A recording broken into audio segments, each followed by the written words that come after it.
ऐसी बंसी बजाई श्याम ने और मेरी सुध बिसराई श्याम ने। जो जैसा काम कर रही थी भगवान ने बंसी बजाई, सुध बुध भूल पड़ी और सारी की सारी गोपियां आज दौड़ पड़ी है प्रभु से मिलने के लिए।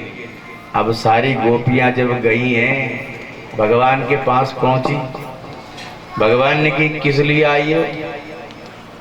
गोपियां सोचने लगी ये अच्छे अजीब प्राणी है, अभी तो खुद ने बंसी बजा करके हमें बुलाया, अब पूछ रहे हो किस लिए आई हो?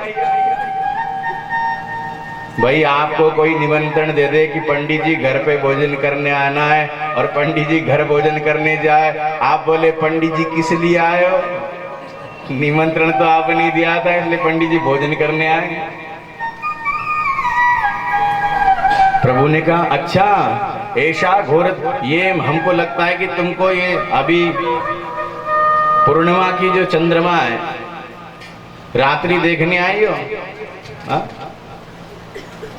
भगवान तापिता रात्रि शरदोत्फुल्ल मल्लिका वीक्षरन्तुं मनश्चक्रे योग मायामुपाश्रिता।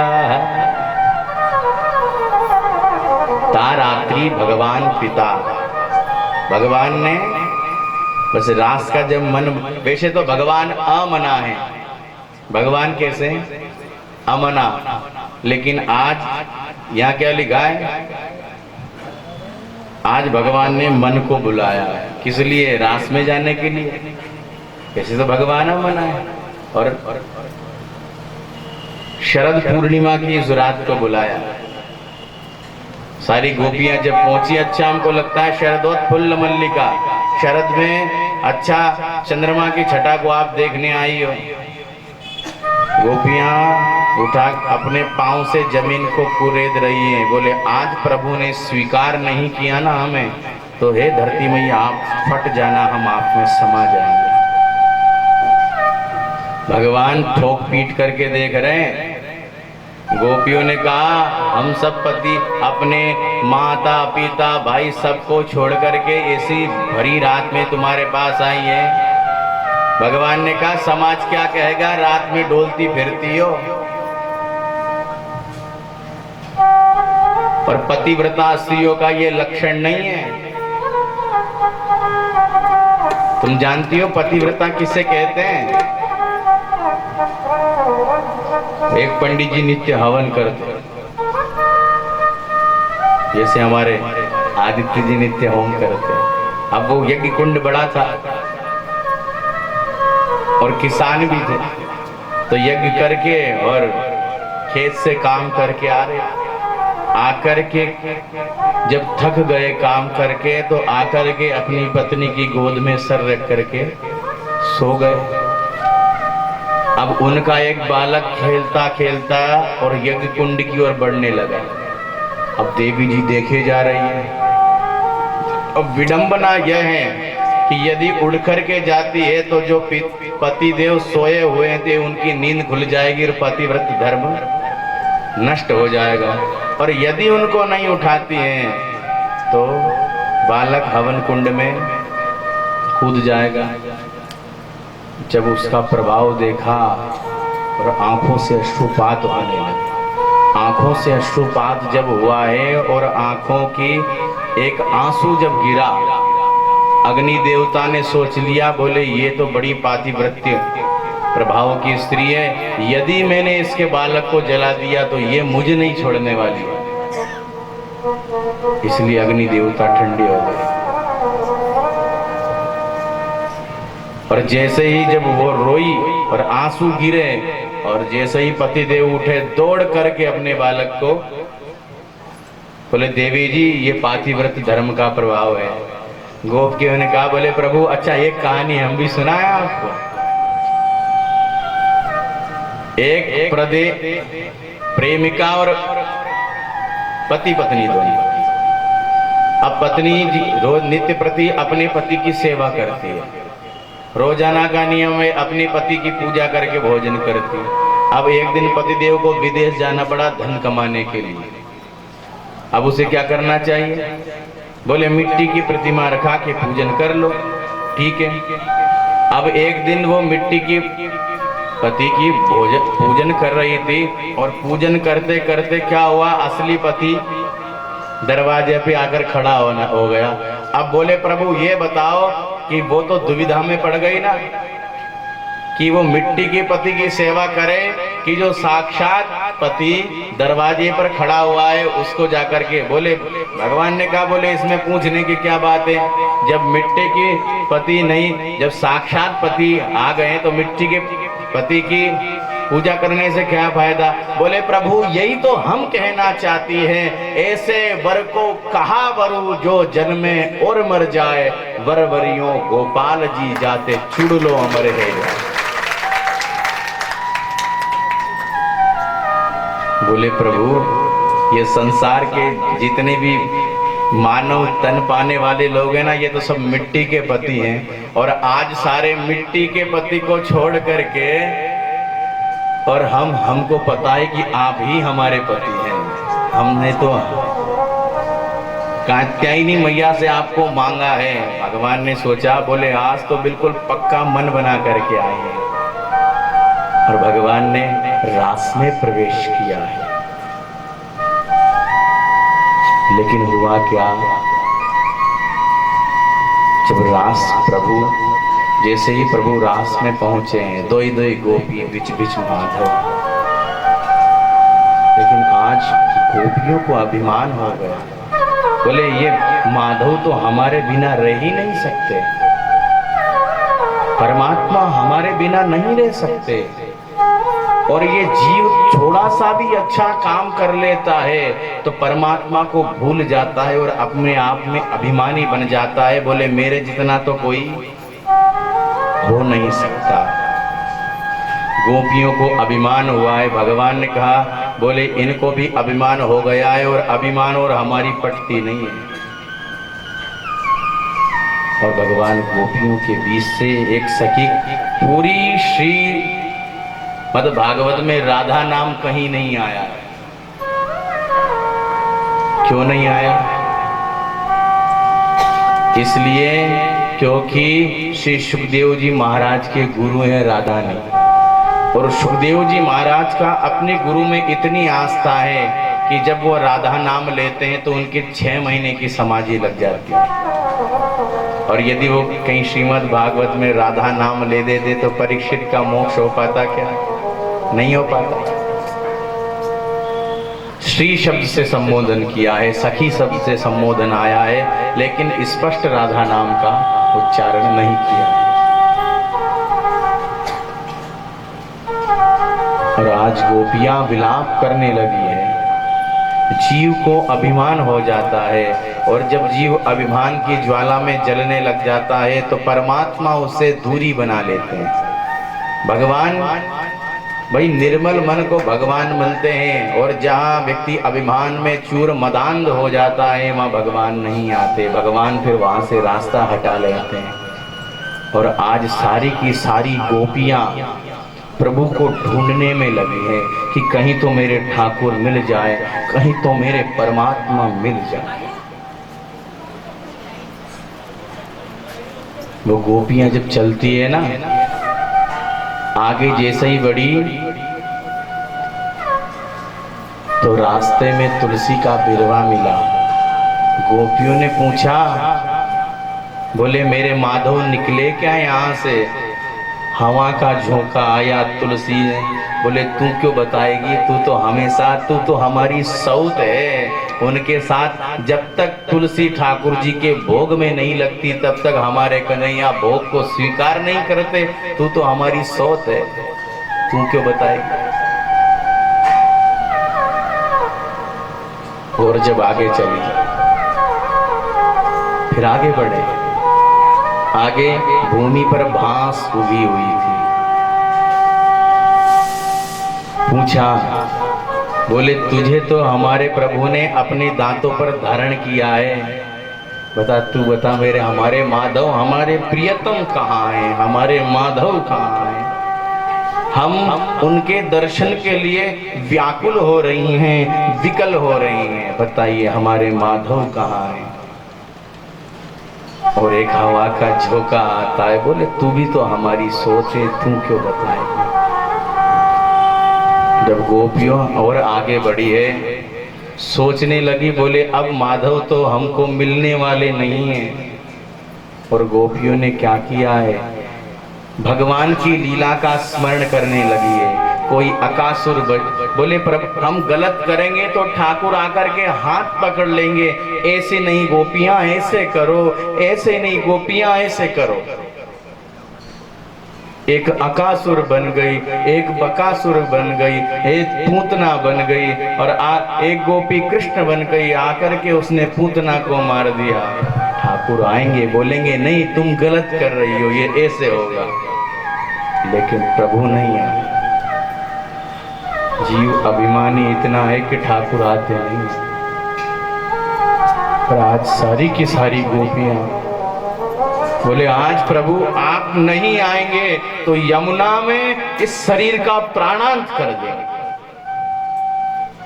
और आज सारी गोपियों ने मिलकर के एक गीत गाया है जिसका नाम है गोपी गीत। जो भी नित्य प्रति गोपी गीत का पाठ करता है उसका वो कभी जीवन में विचलित नहीं होता है, उसका मन कभी इधर उधर भागता नहीं। बड़ा सुंदर गोपी गीत गाया है। जयति तेधिकं जन्मना ब्रज शयत इंदिरां शश्वदत्रहि दयितदृश्यतां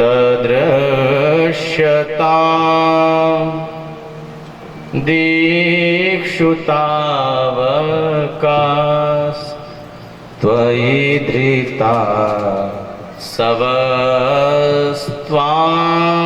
विचिन्वते। बड़ा सुंदर गीत गाया है। बोले प्रभु पहले आपको कोई नहीं जानता था, लेकिन जयति ते अधिकम जन्मना ब्रज, जब से आपका जन्म ब्रज में हुआ है ना तभी से आपको लोग जानने लगे, लेकिन पहले आपको कोई नहीं जानता था। दयि सदृश्यताम दीक्षुतावकाश, पहले सारे लोग बैकुंठ की ओर भाग रहे थे, लेकिन आज सारे जितने देवता हैं महात्माएं सब ब्रज की ओर तुम्हें प्राप्त करने के लिए भागते हैं। हे प्यारे, आप तो ब्रज में किसी गोपी के सामने साथ नाचते मिल जाते हो, किसी गोपी कह देती है बोले थोड़ा सा माखन दूंगी, तुमका लगाकर नाचते मिल जाते हो। आप मानवों को सुलभ नहीं हो, क्योंकि ठाकुर ने जितना प्रेम ब्रज में बरसाया ना, ऐसा प्रेम आपको जग में कहीं मिलने वाला नहीं। बोले ठाकुर आप ही तो कहते हैं जिसका जगत में कोई नहीं है उसका मैं हूँ, और आज सारी की सारी हम गोपियां दर दर भटक रही हैं। आप ही तो बोलते हो ना, बोले मैं शरणागत वत्सल हूँ, मैं दीन वत्सल हूँ, और आज हम आपको प्राप्त करने के लिए दर दर भटक रही हैं। आप हमें दर्शन नहीं दे रहे।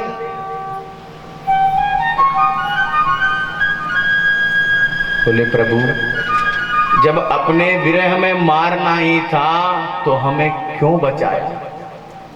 जब अपने विरह में हमें मारना ही था तो वो अकासुर से क्यों बचाया? उस बकासुर से हमें क्यों बचाया? उस कालिया नाग से हमें क्यों बचाया? हम तो मरना ही चाहती हैं प्रभु।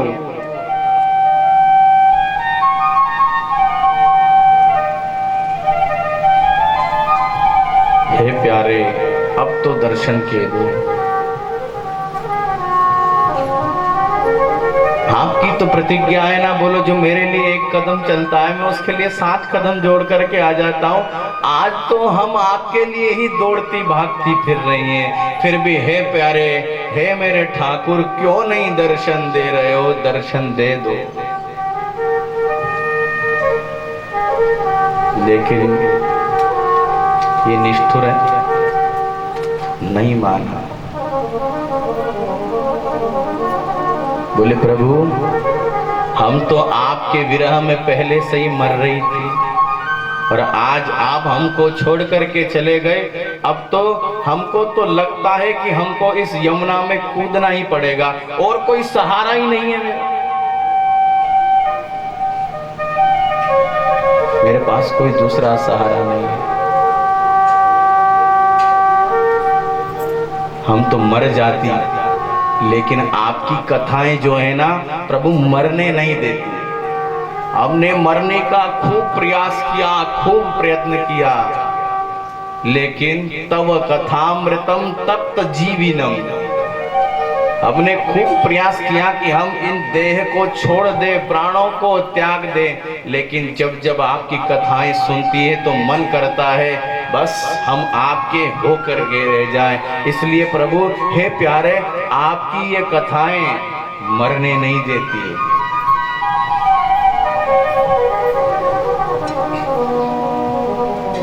बड़े बड़े मनीषी आपको पाने के लिए जीवन भर तपस्या करते हैं, जिनको आप नहीं मिलते, लेकिन हम ग्वाल बालों को ठाकुर आपने हमें अपना बनाया, आप हमारे ब्रज में आए,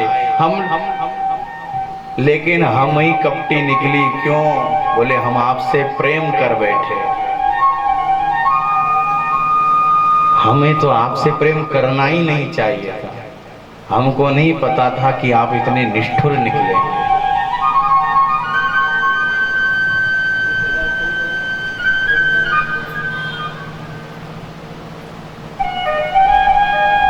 जब इस प्रकार से प्रार्थना करी तो ठाकुर ने सोचा, बोले यदि मैं गया नहीं तो आज ये यमुना में कूद करके अपने प्राणों का प्राणांत कर देंगे।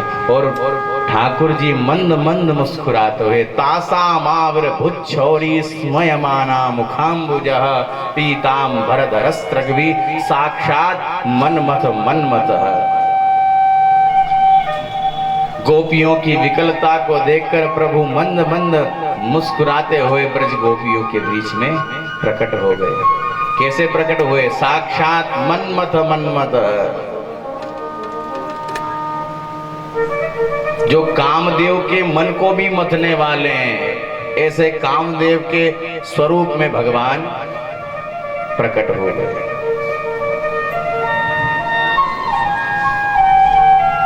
अब तो एक गोपी जैसे ही ठाकुर जी आए, एक गोपी अपने पलकों को बोले अभी तो बड़ी मुश्किल से ठाकुर जी हमारे सामने आए, कहीं चल ही नहीं जाए। एक गोपी ने हाथ पकड़ लिया, एक गोपी ने अपने पलकों को पकड़ लिया। बोले ठाकुर जी के दर्शन करने में ये पलकें बहुत विविधान उत्पन्न करती है, जाने कैसे तो ये सांवरा हमारे करीब आया है, कहीं ये चले न जाए। एक गोपी ने भगवान के पीताम्बर को पकड़ लिया, एक गोपी ने भगवान के हाथ को पकड़ लिया। बोले हरि, बस एक लाज बना के रखना कि हमें कभी छोड़ करके मत जाना, क्योंकि दुनिया के लोग तो दुख दे के जाते हैं, लेकिन हरि ही सुख दे के जाता है। बस केवल दुनिया में कुछ भी नहीं है, इस दुनिया में कुछ भी नहीं है।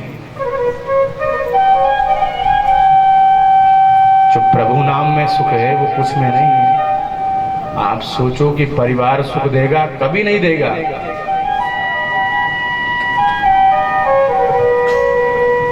आप देखो कि बेटा सुख देगा, कभी नहीं देगा। ये आभास करके देख लेना।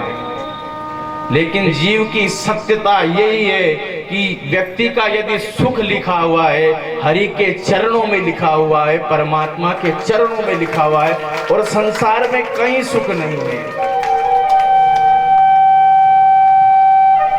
आज गोपियों की वही विकल स्थिति हो गई है। बोले प्यारे, तू भली हमें मार दे, लेकिन हमें छोड़ करके मत जा। हमें अपना मरना मंजूर है, लेकिन तेरे से बिछड़ना मंजूर नहीं।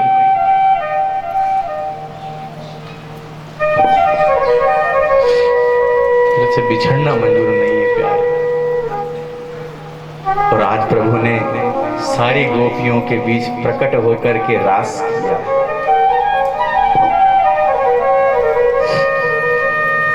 दोई दोई गोपी बीच बीच माधव। कामदेव आ गया, बोले मेरे होते हुए तुम इतनी स्त्रियों के साथ कभी नहीं, पहले जीत करके बताओ। भगवान ने कहा अच्छा जीत जाएंगे तो एक ही बात होती है, जो जीतेगा वो बाप बनेगा, जो हारेगा वो बेटा बनेगा। अच्छा कौन सा युद्ध करोगे? किले का युद्ध करना चाहते हो क्या मैदान का? भगवान ने कहा किले को युद्ध तो खूब करते हैं हम, तो आ जाओ मैदान का युद्ध करेंगे। और कामदेव ने सभी अपने बाणों को चलाया, लेकिन भगवान का एक अंग भी विचलित नहीं हुआ। और काम आकर के भगवान के चरणों की नूपुर बन गया। और ठाकुर जी आज सारी ब्रजमाओं का मनोरथ पूर्ण करते हुए ठाकुर जी ने रास प्रारंभ किया है। दोई दोई गोपी बिच बिच माधव। आइए हम सभी मिलकर रास में प्रवेश करें। रास रचो है यमुना किनारे कान्हा, रास रचो है, रास रचो है यमुना किनारे कान्हा, रास रचो है। ओ रास रचो है यमुना किनारे प्रभु, रास रचो है। अरे रास रचो है यमुना किनारे कान्हा, रास रचो है। जय हो रास बिहारी सरकार की जय हो।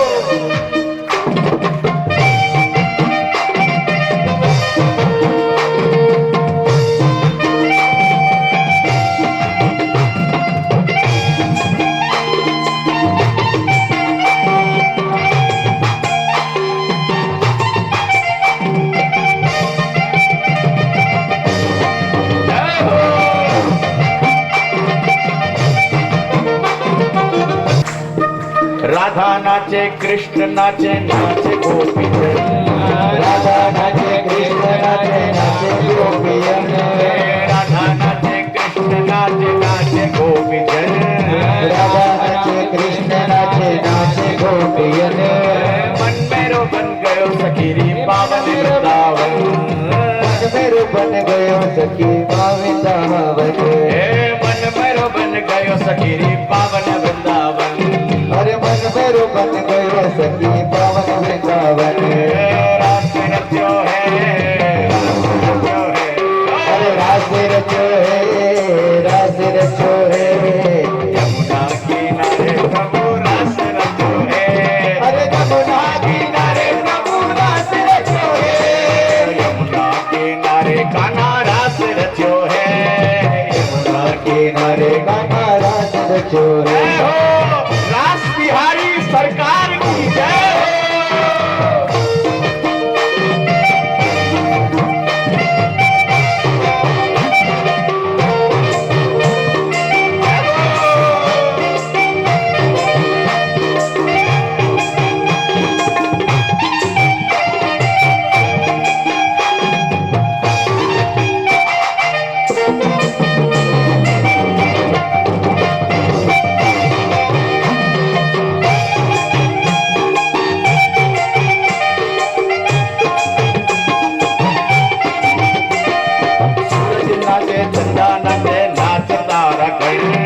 सूरज नाचे चंदा नाच, नाच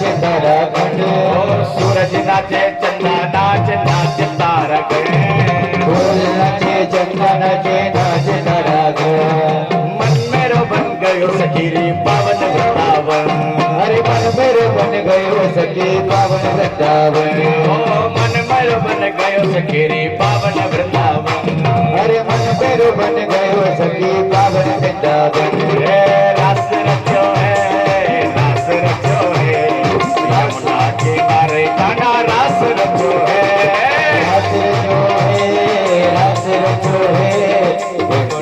जाने गाना रास रचो रास रचो है, रास रचो है, यमुना किनारे गाना रास रचो है, रास रचो है, रास रचो है, वृंदावन जाने गाना रास रचो है।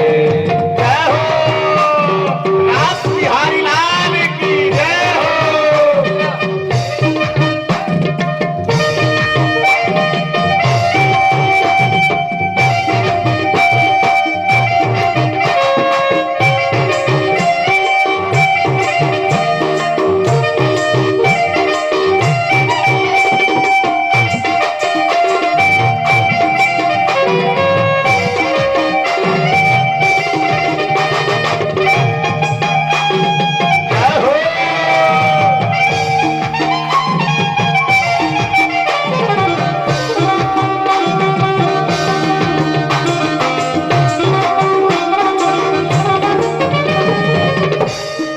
गंगा नाचे यमुना नाचे नाच सरयू संग, गंगा नाचे यमुना नाचे नाच सरयू संग, ओ गंगा नाचे यमुना नाचे नाच सरयू संग, गंगा नाचे यमुना नाचे नाच सरयू संग, ओ गंगा नाचे यमुना नाचे नाच सरयू संग, गंगा नाचे यमुना नाचे नाच सरयू संग। मन मेरो बन गयो सखीरी पावन वृंदावन, अरे मन मेरो भर गरे सके पावन वृंदावन, रास रचो है, रास रचो है, यमुना किनारे प्रभु रास रचो है, अरे रास रचो है, रास रचो है, यमुना किनारे प्रभु रास रचो है, रास रचो है, रास रचो है, यमुना किनारे प्रभु रास रचो है, रास रचो है, रास रचो है, यमुना किनारे प्रभु रास रचो है, रास रचो है, यमुना किनारे प्रभु रास रचो है, रास रचो है, रास रचो है, यमुना किनारे प्रभु रास रचो है, रास रचो है। चलो कृष्ण कन्हैया लाल की जय, राधा रमण लाल की जय, बोलो रास बिहारी सरकार की रास रचो है, रास रचो है, जय हो। यमुना किनारे प्रभु रास रचो है। महाराष्ट्र का प्रसंग जो भी अद्भुत आनंद से श्रवण करता है, भगवान की मन की चित्त की जितने भी वृत्तियां हैं सारी की सारी भगा देता है, और वृंदावन के रास में पहुंचे जाए महेश। भगवान भोलेनाथ भी भगवान के रास में आए, भगवान भोलेनाथ भी प्रभु के रास में आए, और भगवती पार्वती जी ने कहा, प्रभु ने कहा, बोले भगवान के उस रूप का दुरुस्त दर्शन तो हमें भी करना चाहते। बोले भगवान के रास में तो केवल स्त्रियों का ही अधिकार है, वहां पुरुष वर्ग नहीं जा सकता। भगवान ने कहा, बोले हम भी पहन के लहंगा, लहंगा पहन लेंगे, बिंदी लगा लेंगे, और चाल चले मतवारी बिरज में आ गए हैं। देवी जी मैया पार्वती ने कहा, बोले हम तो तुमको सखी तो बना देंगे, लेकिन तुम्हारा सांप कहीं बाहर निकल आया तो एक दो बिच्छू यदि गिर गए तो पूरे रास में भगदड़ मच जाएगी, इसलिए आप तो दर्शन का करोगे। बोले नहीं, पर भगवान जाकर के बोले रास में जाने के लिए गोपी भाव मन में आना चाहिए। गोपी का अर्थ ये स्त्रियां नहीं है, गोपानाम इंद्रिय प्रिवती स गोपी, जो अपनी प्रत्येक इंद्रिय से, गोपी का अर्थ जो अपनी प्रत्येक शरीर की इंद्रियों से कृष्ण नाम का रस पीता है वो गोपी। गोपी किसी स्त्री का नाम नहीं है, जो अपने शरीर की एक एक इंद्रिय से कृष्ण नाम के, हरि नाम के, राम नाम के रस को पीता है, उसे गोपी कहते हैं, वो गोपी है। और भगवान ने मान सरोवर में जाकर के स्नान किया, गोपी भाव में परिणित हुए और भगवान भोलेनाथ ने चोली धारण करी, बिंदी लगाई और बिंदी लगा करके और सब सांप सरीटों से बोल दिया बाहर मत निकल जाना, तुम्हारी खैर नहीं है। हाँ, अब मैं अपने प्रभु के दर्शन करने जा रहा हूं, तुमने विक्षेप किया तो देख लेना घर से भगा दूंगा। और भगवान भोलेनाथ गए, बोले प्रभु क्या है कि सबका घूंघट उठा करके देखते हैं कि कौन कौन, कोई नई दुल्हन ब्याह करके तो नहीं आई। अब तुमसे कोई बोले कि भैया तू कहाँ से आई है, तो बोल दियो मेरा नयो नयो ब्याह भयो है। अब जब पहुंचे, लेकिन हमारे तो रासेश्वर जाते ही पहचान गए, जैसे ही नाचने लगे तो एक तरफ से भाई भगवान के जितने पार्षद है, कौन सांप बिच्छू कातर सब लटक रही है। जैसे ही भगवान का रास प्रारंभ हुआ सोई वो सब भी थिरकने लगे। अब ऐसी बंसी बजाई श्याम ने, ऐसी बजाई बंसी सुध बुध भूले भोलेनाथ जे, भोलेनाथ रे। सब सुध बुध भूल गए, सब साड़ी कहाँ जा रही है और भगवान पहचान गए। बोले स्वयं हमारे भगवान भोलेनाथ हमारा दर्शन करने के लिए रास में पहुंचा है। बोलो नंदी, बोलो गोपेश्वर भगवान की जय। और वृंदावन में गोपेश्वर के रूप में आज भी विराजमान है। जहाँ सुबह प्रभु का श्रृंगार नहीं होता है, उस समय तो भगवान नर के रूप में रहते हैं, और शाम को भगवान का बड़ा सुंदर श्रृंगार गोपेश्वर में होता है सखी के रूप में। वृंदावन के रास में पहुँचे जाय महेश, मिल सखियन के झुंड में कर गोपिन को वेश। नारायण ब्रज भूमि को सुरपति नावत मात, और यहाँ आए गोपी भये श्री गोपेश्वर नाथ। बोलो गोपेश्वर महादेव की। और प्रभु ने रास के दर्शन किए हैं। जो भी भगवान के इस रास के प्रसंग को सुनता है, उसके हृदय की काम की जो पीड़ा है सर्वथा के लिए समाप्त हो जाती है। ऐसी रास की बड़ी सुंदर महिमा सुखदेव जी महाराज ने परीक्षित को बतलाई। एक बार सारे व्रजवासी देवी पूजा करने के लिए अंबिका वन में गए। देवी माँ की खूब पूजा करी। रात में जब लेट हो गए वहीं सो गए। और नंद बाबा थके हारे एक वृक्ष के नीचे बैठे थे। वहां जंगल में एक अजगर आया और पैर पकड़ लिया। जैसे ही पूछा और भगवान को याद किया, बोले कान्हा कोई अजगर नाम, वो तो कंस का भेजा हुआ राक्षसी था, अजगर था। प्रभु ने उसका प्राणांत किया। पूछा आप कौन? बोले मैं विद्याधर नाम का गंधर्व था, मुझे अपनी सुंदरता पर बड़ा घमंड था। इतना घमंड था कि मैं जिस किसी को देखता उसका हास परिहास करता था। और एक बार तीन जगह से टेढ़े एक बाबा को देखा तो उनको देखकर हास परिहास करने लगा और उन्होंने मुझे श्राप दे दिया। बोले तुझे अपनी सुंदरता पर इतना ही घमंड है, जा तू अजगर बन जा, अजगर बन के पड़ा रहना। जब हाथ जोड़ करके नम्र निवेदन किया है, हाथ जोड़ करके जब नम्र निवेदन किया तब कहा, बोले प्रभु ही तुम्हारा उद्धार करेंगे। और कंस ने एक और राक्षस भेजा जिसका नाम था अरिष्टासुर, उसका प्रभु ने उद्धार किया। बैल बन करके आया था। भगवान खेल रहे थे जंगल में अपने सखाओं के साथ और बैल बन करके आया, अरिष्टासुर नाम का देखते, और प्रभु ने उसका उद्धार किया।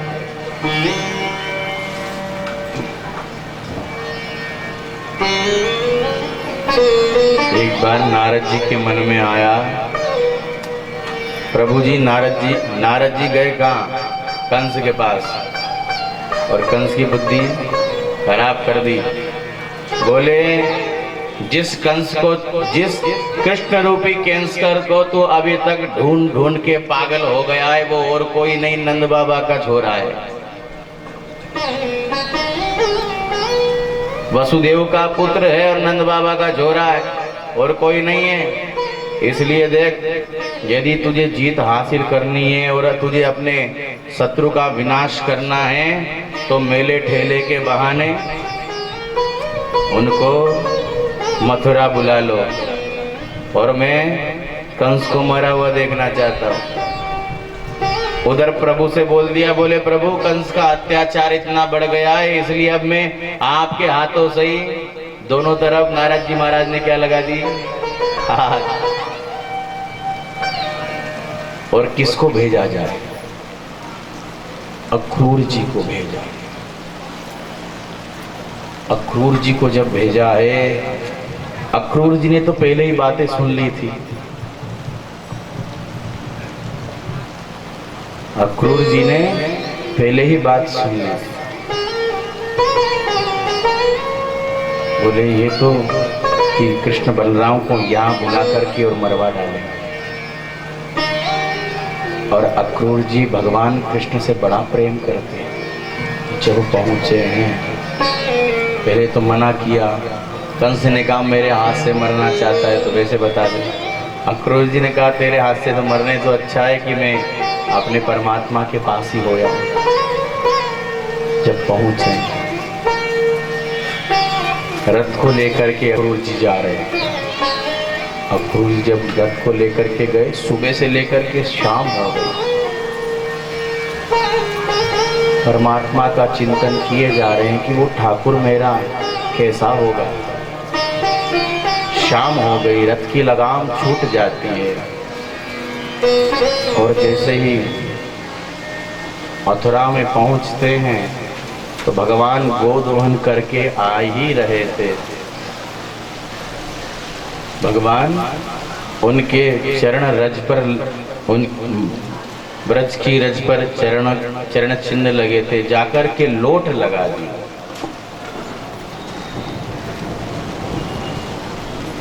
प्रभु ने कहा काका जी बताओ कैसे आना होगा। बोले कुछ नहीं, बस आपसे। बोले आप किस उद्देश्य से आए हैं हमें पता है, लेकिन पिताजी को ये मत बताना, और माँ को तो बिल्कुल मत बताना, क्योंकि मैया में से इतना प्रेम करती है कि मैंने एक बार कह दिया कि मैं मथुरा जाना चाहता हूँ तो मुझे जाने नहीं देगी। इतना प्रेम ब्रजवासी मेरे से करते। और आज भगवान ने अपनी मैया से कहा, बोले मैया तू मेरे से गैया ही गैया छावे करे, मुझे कभी तू घूमने नहीं जाने देती है। प्रसव की तो बात है मैया, एक ही दिन की तो बात है। आज सारी की सारी रात मैया को नींद नहीं आई, कल मेरा लाला चलो जाएगा। कितना प्रेम अपने कृष्ण से करती है यशोदा। आज सारी जब गोपियों को पता चला ना, कौन किसको समझाए, आज सारे किसको समझाए, कौन किसको समझाए। सुबह से शाम हो गया, समझाते समझाते कौन किसको ढाढ़स बंधाए।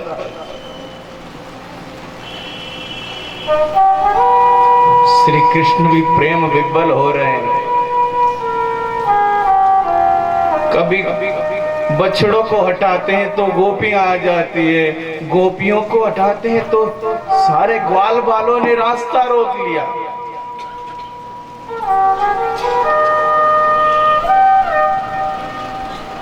सारे ग्वाल बालों ने रास्ता रोक लिया। इतने में मैया यशोदा आई, बोले लाला मेरे हाथन को माखन नहीं खाएगा तू मुझे छोड़ करके जा रहा, मेरे हाथ से माखन नहीं खाएगा।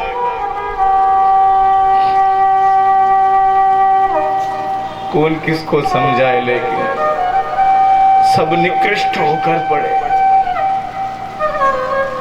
श्री कृष्ण भी अपने आप को संभाल नहीं पा रहे, अपने मन पर पत्थर रख लिया है। कौन किसे समझाए। आज सारी की सारी गोपियों ने कहा, बोले अक्रूर तू कितना क्रूर है रे, विधाता ने तेरा नाम अक्रूर तो रख दिया, या तो आज तू हमारे प्राण हर करके ले जा, लेकिन हम अपने कृष्ण को अपने से दूर नहीं होने देंगे।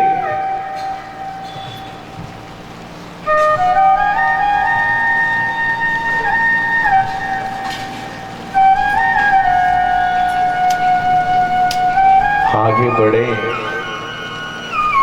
छोड़ वृंदा विपिन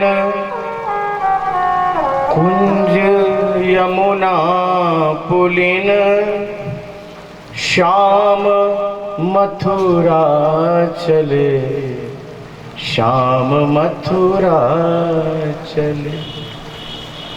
जैसे ही आगे बढ़ने लगते हैं तो नंदरानी कहती है, मैं तेरे पांव पड़ती हूं, तू मुझे छोड़ करके मत जा, मैं तेरे बिना एक क्षण भी नहीं रह सकती हूं।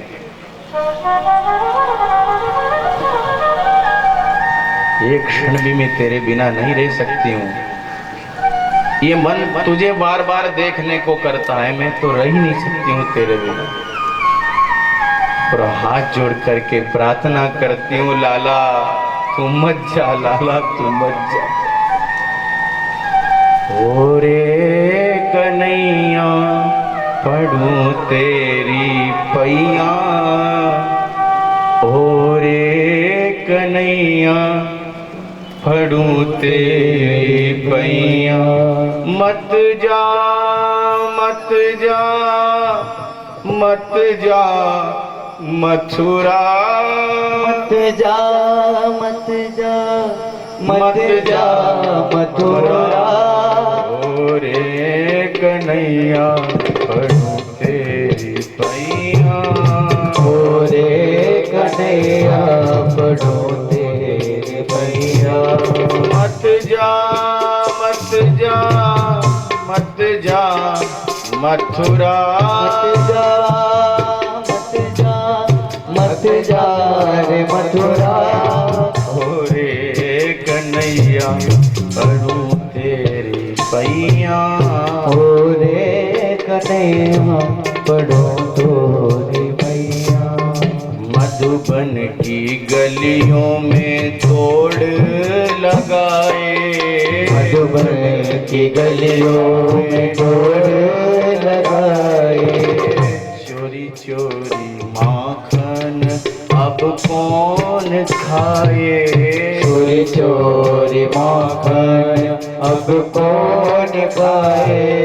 घेर घेर लावे गो, घेर घेर लावे गो, घेर घेर लावे गो, घेर घेर लावे गो। कौन तेरी गैया, हो रे कन्हैया मत जा मत जा, ओ रे कन्हैया मत जा मत जा, ओ रे कन्हैया मत जा मत जा, ओ रे कन्हैया।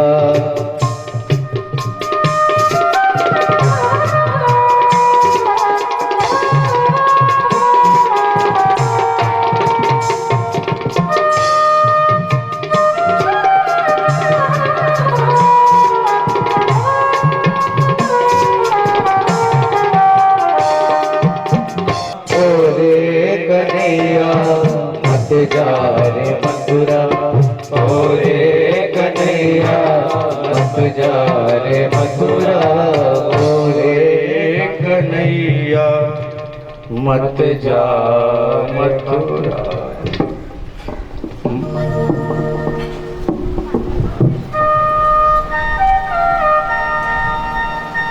माँ सुनने में कितना अच्छा शब्द है, माँ। पता है माँ का बलिदान, उसकी कोई तुलना ही नहीं है माँ।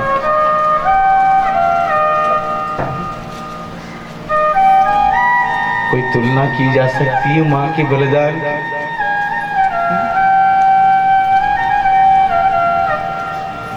बहुत सी बहुएं ऐसी होती है जो बेटे को आते ही न्यारी कर लेती है, माँ के साथ नहीं रहेगी। वो माँ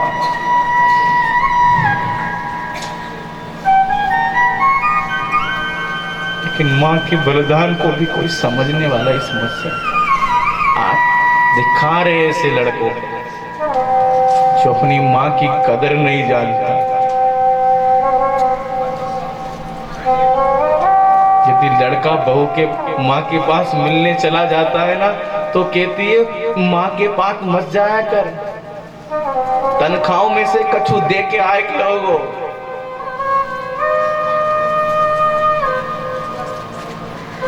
पर ये बात माँ को पता चल जाए ना तो माँ कहती है बोले मेरे पास मत आया कर,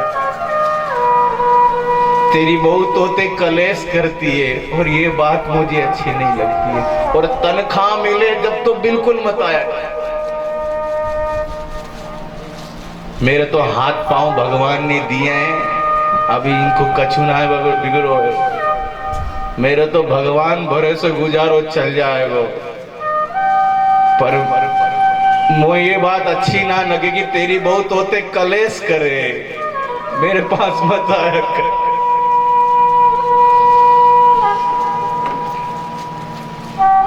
ये बात मुझे अच्छी ना लगे, बेटा तुम मेरे पास मत आयो कर।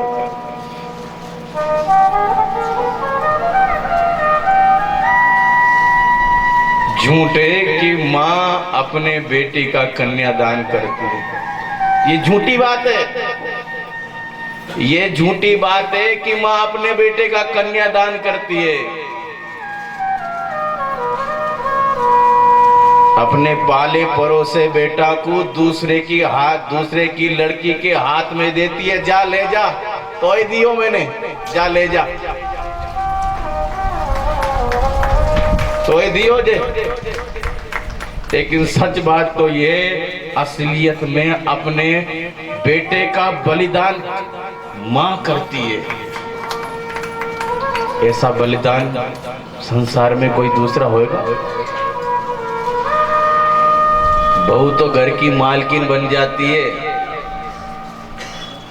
दान तो मां करती है कि जा ले जा, मेरा बेटा मैंने तो ही दियो, पालो मैंने, पोसो मैंने, पैदा मैंने कियो, दूध मैंने पीवाए, और सुख तू ले जा, जाकी दौलत तू ले,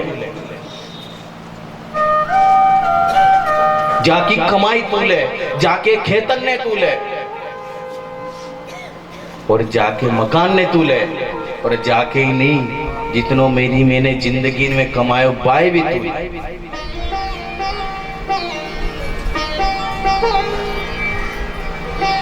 ये माँ का बलिदान है इस धरती पर, कोई कर सकता है? लेकिन मुझे दर्द दुख इस बात का होता है, बहुत से लोग कहते हैं ना कि महाराज जी बेटा रोटी नहीं देता है, दर दर के लिए भटक जाते, धिक्कार है ऐसे लड़कों पर। इसी दिन के लिए पैदा किया था, पूरी जिंदगी तुम्हें पढ़ाने पोसने के लिए निकाल दी, लेकिन आज उनको तुम डंडा मार के निकाल देते हो, धिक्कार है ऐसे।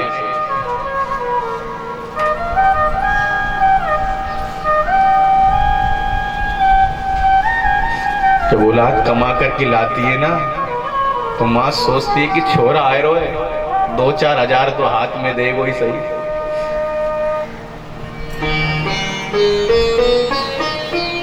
और छोरा काके के चले जाए, माँ पर का कमी है? काके के चलो जाए कि माँ पर का कमी है? माँ पे तो खेत है, माँ पे सोना है, माँ पे चांदी है, माँ पे का कमी है? जा माँ पे तो सारी कमी है, बाकी जरूरत तो उसे ही जग जाए तो ब्याह के लाए एक माँ तेरे जो घर में बैठी है, बाय कमी है, बाय दे दे, सबरे के सबरे बाय को दे दे, उसी को दे दे। जा मैया पे तो कोई कमी ना है। ऐसी औलाद को तो चुल्लू भर पानी में डूब के मर जाना चाहिए जो अपने माँ बाप की सेवा नहीं कर सकती।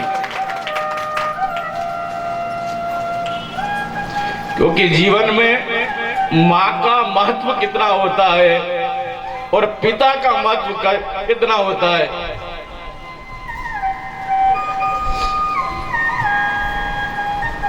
उस महत्व को तो उन दोनों के जानने के बाद समझ में आता है कि एक वही था हमारा सारा, अब कोई नहीं है।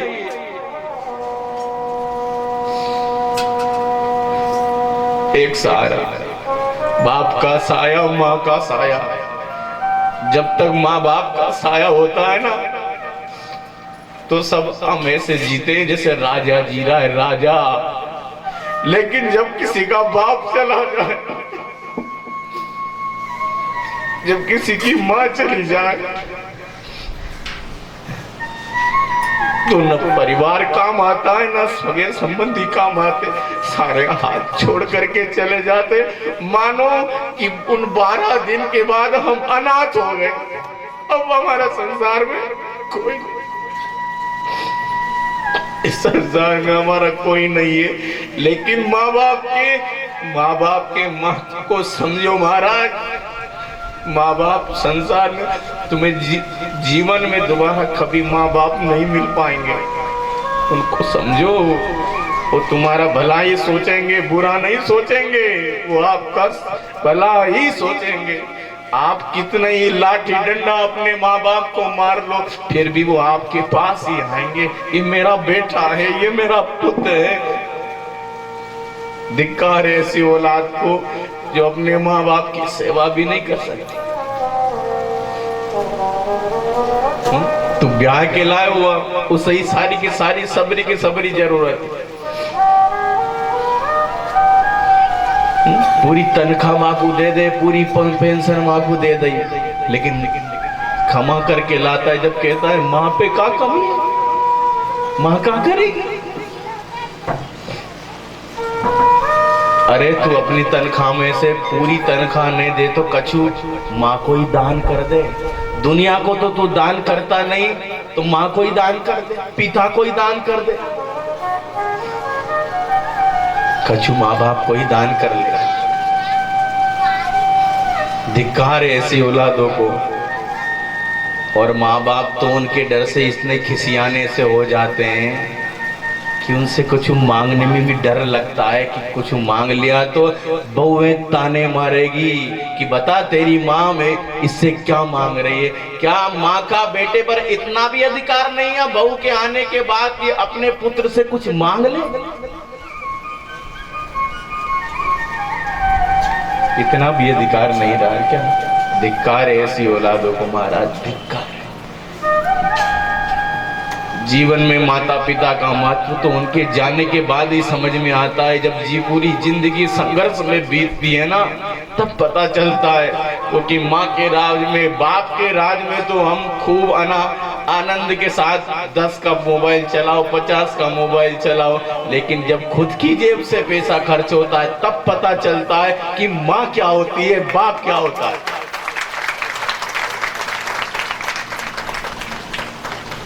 धिक्कार ऐसी औलाद। वो कहती है माँ पे क्या कमी है, कि कमी तो केवल माँ पे का कमी है। सबरो सुनो, माँ पे तो कछु न कछु चीज भी रखी होएगी कि माँ पे का कमी है। ऐसे ऐसे माँ बाप को देखा है महाराज हमने, ऐसे ऐसे माँ बाप को देखा है ऑडी में, मर्सिडीज में घूम रहे हैं, लेकिन उनके माँ बाप फटे कपड़े, टूटी पनैया पहनते हैं। ऐसी औलादों को तो परमात्मा भी कभी क्षमा नहीं करने वाला, जो अपनी जीवन में माँ का महत्व नहीं समझता है। जननी जन्मभूमिश्च स्वर्गादपि गरीयसी। जन्मी और जन्मभूमि ये दोनों तो स्वर्ग से भी परे हैं, लेकिन आज की औलादों को वही माँ सुहाती नहीं है महाराज, सुहाती नहीं है।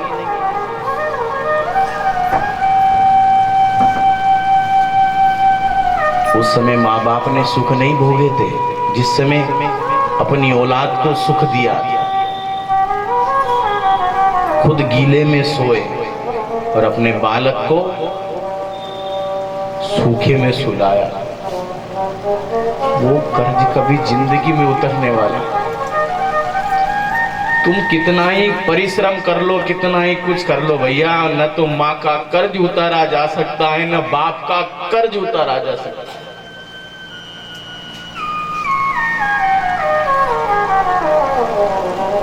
जब जेब में नोट आ गए ना, तो अपने सुख को ढूंढा, माँ बाप के सुख को।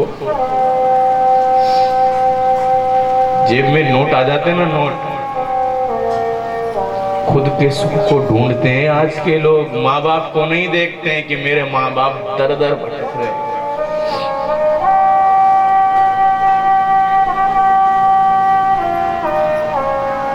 लेकिन बेटा तो वो है जो खुद का सुख बाप में देखे, सबसे पहले अपने माँ बाप के सुख के बारे में सोचे।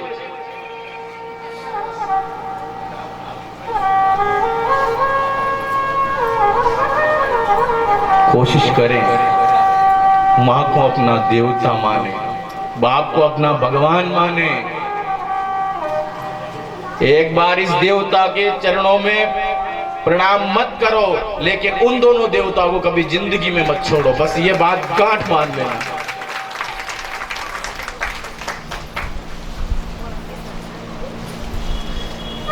बेटा तो वो है, पत्नी कुछ भी कहे, तुझे सेवा करनी है तो कर, नहीं तो जा। यदि माता पिता की सेवा करनी है तो ही मेरे घर में तुझे जगह है, नहीं करनी है तो जा। लेकिन मेरे लिए तो मेरे माता पिता ही भगवान है, और यदि तू इनको भगवान मानती है तो आ जा। और तुझे मेरे माता पिता को यदि भगवान नहीं मानना तो तेरे ही घर रहे, मुझे कोई आवश्यकता नहीं है तेरी। वो पुत्र है, ये होता है माँ का बलिदान। कोई कर सकता है इस जगत में? कोई नहीं कर सकता। बेटा कहते बोले बहू कैसे ही रहे, लेकिन मैंने अपने माँ बाप को देवता माना है, मैं अपने माँ बाप की सेवा करूंगा, मैं अपनी माँ के लिए ही तो जीता हूं। ऐसा शब्द यदि बेटा बोल देगा तो उसका क्या चला जाएगा भाई। माँ की ममता तो बेटे में बहुत कुछ होती है, लेकिन बेटा भी तो अपनी माँ में, अपने पिता में ममता दिखाए। बस माँ से कह दे तेरी राजी में राजी हूं, मैं उसमें ही रहूंगा। औलाद तो वो है साहब। और आज भगवान श्री कृष्ण ने माँ से कहा, भगवान श्री कृष्ण ने माँ ने कहा बेटा तू जा, सुखी रहे, तू जा रहे सुखी रहे। क्योंकि औलाद की, माता पिता की खुशी तो उसी में है कि मेरा बेटा खुशी रहे। वो माँ का बलिदान है, कोई कर सकता है क्या? जिंदगी में कोई भी माता पिता के बलिदान को कोई नहीं कर सकता, ये माँ का बलिदान है। आज विदा किया है, जब विदा करके जाने लगे तो अक्रूर जी ने कहा, बोले प्रभु संध्या हो गई, मैंने अपनी संध्या नहीं करी है। जब आगे बढ़े हैं, प्रभु ने कहा कर ले। अब देखा संध्या करने लगे तो जैसे ही यमुना में स्नान करने के लिए गए अंदर, तो क्या देखते हैं कि अंदर भी, अरे अंदर भी कृष्ण बलराम विराजमान है, ऊपर भी वह है। मुझे लगता है खेलते खेलते अंदर आ गए, और ऊपर बाहर जब निकले, अरे ये तो अंदर भी है, और नारायण शेष बन गए। और अक्रूर जी को पता चल गया, बोले तुम जिसको लेकर के जा रहे हो ना, ये कोई साधारण नहीं है, वही चतुर्भुज नारायण है। भगवान जब मथुरा से जाने लगे ना, तो आज भगवान का 100 वर्ष का बिछुड़न हुआ है, 100 साल का भगवान का बिछुड़न हुआ है। अपनी बंसी दे दी राधा रानी को और बोले, हे प्यारी जू, हे श्यामा जू, आज से इस ब्रज की रक्षा खबर। गोपियां कहती थी, बोले ये बंसी को क्यों दे गए? बंसी तो बड़ी प्यारी लगती थी आपको, जिन बंसी के पीछे तुम दौड़ते भागते फिरते थे। बोले इस बंसी को तो केवल ब्रज में, वृंदावन नहीं सुनने वाले, मथुरा में इस बंसी को कौन सुनने वाला है? इसका महत्व ही मथुरा में। अपनी बंसी दे दी, अपना मोर मुकुट दे दिया।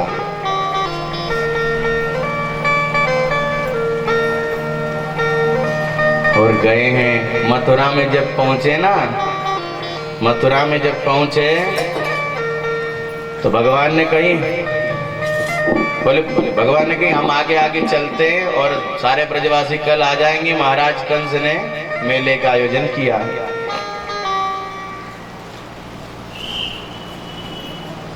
मेले का आयोजन किया है, गए।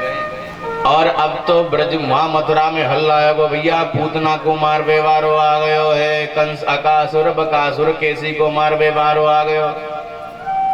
जैसे भगवान राम जब जनकपुरी में गए थे ना, जनकपुर की नारियां भगवान को देखने के लिए धाये धाम काम सब त्यागी, मनोह रंक निधि लूटन लागी। वैसे ही आज मधुपुरी की नारियां पर भगवान को बोले, ये वही है जिसने पूतना को मारा था, कासुर बकासुर को मारा था।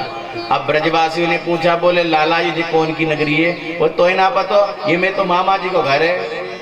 और मामा के यहाँ सबरे के सबरे मामा। ब्रजवासी ने की चोरेदारी के, तो पहले ही बता दो तो हम सबरे के सारे कपड़े प्रेस करके लाते हैं ना। हाँ देख, फटे पुराने कपड़ों में तू लेकर के आ गया। अब देख तेरे मामा कहाँ कहेंगे कि तेरे दोस्त मित्र ऐसे। भगवान ने कहा तो जा में कौन सी बड़ी बात है, अभी में चलते हैं। धोबी घाट पे गए, बोले मामा जी राम राम। बोले हमें वस्त्र चाहिए। और जैसे ही उस धोबी ने देखा, हाँ बोले, धोबी ने कहा, बोले तुमको पता नहीं है महाराज? तुम कौन? बोले कंस मेरे मामा है, हमें पहनने के लिए वस्त्र दे दीजिए। बोले गांव के ग्वारों, तुम्हें पता है कि राजाओं के वस्त्र और गंवारों पर शोभायमान नहीं होते। और ये धोबी वही था जिसने भगवती सीता पर कलंक लगाया था। मधुमंगल सीधामा ने कही, लाला ये बहुत बोल रहे हो, यहाँ एक पूतना वारो हाथ दिखा दे। तो भगवान ने एक झापट मारा, गोविंद धोबी का गोविंदाय नमो नमः कर दिया। आगे बढ़े। अब कपड़े पहन तो लिए, लेकिन इतने बड़े कपड़े की सड़क पर झाड़ू लग रही है। सड़क पर झाड़ू लग रही है। ब्रजवासी ने कही, लाला ने सिमाई दे इनको, फिटिंग सिटिंग हो जाते हैं तो फिर आनंद आ जाता, तो एकदम फिटिंग के कपड़े पहनने में अच्छे लगवे करें। और आगे गए। दर्जी पर भगवान ने कृपा करी। और तुम देख लो आज दर्जियों पर ठाकुर जी की ऐसी कृपा है कि जितने का कपड़ा नहीं आता उतनी की तो आती है। और ये प्रभु का आशीर्वाद है दर्जियों पर। आगे बढ़े। बोले अब कछु कमी? बोले देख कपड़े भी पहन लिए और वो भी फिटिंग वाले पहन लिए। बोले लाला एक माला और हो जाती ना तो आनंद है जातो। और सुदामा नाम के माली पर आकर जाके प्रभु ने कृपा करी। आगे बढ़े। बोले ब्रजवासियों अब कछु कमी? बोले हाँ प्रभु एक कमी और बची है। का भाई ब्रजवासी क्या करते हैं? ब्रजवासी क्या करते हैं? जिसे हम ठाकुर जी के बिहार जी के मंदिर में माला लेकर के जाते हैं ना, माला लेकर। अब इतनी भीड़ में मंदिर तक तो पहुंच नहीं पाते, माला को दूर से ही दिखा के बोलते हैं ले लाला पहन ले, खुद पहन लेते हैं। ये सब ठाकुर जी के सब लाडले भक्त हैं। और फिर आगे चले तो कुब्जा मिली है। प्रभु ने कहा, बोले कोई कमी? बोले ब्रजवासी के जब तक माथा पर थापक चौवा चंदन नहीं आ जाए तब तक ब्रजवासी को तो आनंद ही नहीं आता। ये कमी तो बड़ी खल रही है लाला। और शैरेंद्री आगे मिली है। प्रभु ने वो कुब्जा दासी थी, उसका नित्य प्रति नियम था कंस के यहाँ चंदन ले जाने का। भगवान ने कहा, बोले सुंदरी, हाँ कोई तो कुबड़ी बोलता, कोई त्रिभंगी बोलता,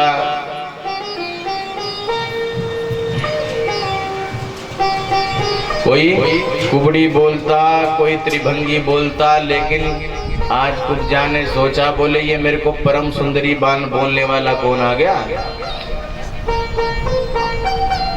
ये मुझे परम सुंदरी बोलने वाला कौन आ गया? जैसे ही पीछे देखा तो सो भगवान की रूप माधुर्य में मोहित होगी। बोले सुंदरी, हमें भी नेक चंदन लगाएगी? बोले प्रभु, हम तुम्हें क्यों चंदन नहीं लगाएंगे? और सभी ब्रजवासियों को चंदन लगाए तो ब्रजवासियों ने कहा, लाला जोड़ी एकदम सटीक जम, तुम भी 3 जगह से टेढ़े और ये भी 3 जगह से टेढ़ी है, तुम कहे तो बात चलाए दे। बोले आप किसी ने, आपने जिसको जो दिया उसको कुछ ना कुछ देते आ रहे हो, इसको भी कुछ दो। इसको कुछ नहीं दोगे? भगवान ने क्या किया, एक हाथ थोड़ी पर लगाया और एक हाथ कमर पे लगाया और वह 3 जगह से तीड़ी कुब्जा को भगवान ने एक झटका मारा और वो तीड़ी कुब्जा एकदम सीधी सटका हो गई। बोलो भक्त वत्सल भगवान की जय। और वो कुब्जा क्या कह रही, मैं तो घुंघरू बांध के नाचू सांवरिया तेरे आगे, मैं तो घुंघरू बांध के नाचू सांवरिया तेरे आगे, सांवरिया तेरे आगे, कन्हैया तेरे आगे, सांवरिया तेरे आगे, कन्हैया तेरे आगे। मैं तो घुंघरू बांध के नाचूं सांवरिया तेरे आगे, मैं तो घुंघरू बांध के नाचूं सांवरिया तेरे आगे। जय हो।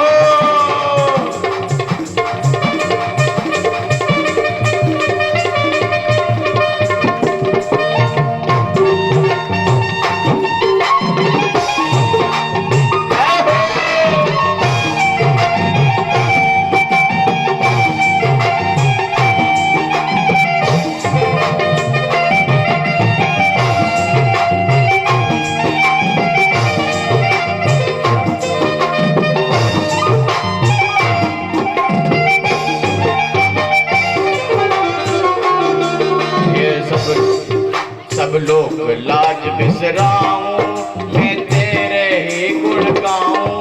सब लोग लाज बिसराऊं, मैं तेरे ही गुण गाऊं। सब लोग लाज बिसराऊं, मैं तेरे ही गुण गाऊं।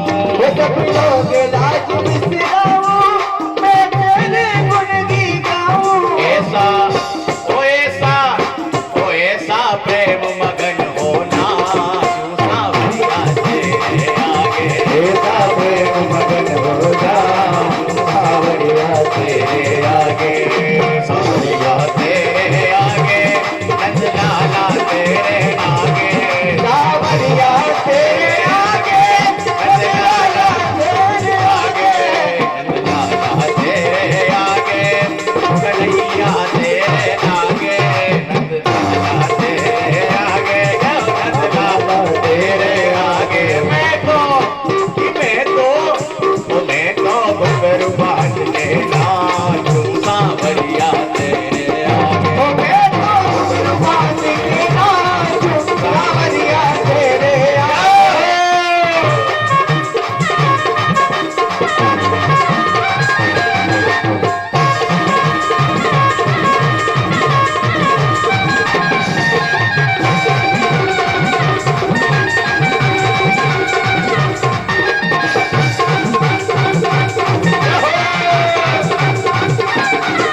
और अपनो जन्म सवारूं मैं तन मन तुझ पे वारूं और अपनो तुझे संवारूं मैं तन मन तुझ पर वारूं और अपनो जन्म सवारूं तुझको वारूं और अपनो जन्म सुधारूं नहीं और कोई है मेरा मुझे एक सहारा तेरा नहीं और कोई है मेरा नहीं है कि सवारा तेरा तेरे कि तेरे ओ तेरे नाम की बतियां बाचूं सावरिया तेरे आगे तेरे नाम की बतियां बाचूं सावरिया तेरे आगे तो घुंघरू बांध के नाचूं सावरिया तेरे आगे घुंघरू बांध के नाचूं सावरिया तेरे आगे तो घुंघरू बांध के नाचूं सावरिया तेरे आगे घुंघरू बांध के नाचूं सावरिया तेरे आगे मैं तो घुंघरू बांध के नाचूं सावरिया तेरे आगे सावरिया तेरे आगे सावरिया तेरे आगे सावरिया तेरे आगे कनलाला तेरे आगे घुंघरू बांध के नाचूं लाला तेरे आगे मैं तो घुंघरू बांध के नाचूं लाला तेरे आगे घुंघरू बांध के नाचूं लाला तेरे आगे तेरे आगे के नाचूं सावरिया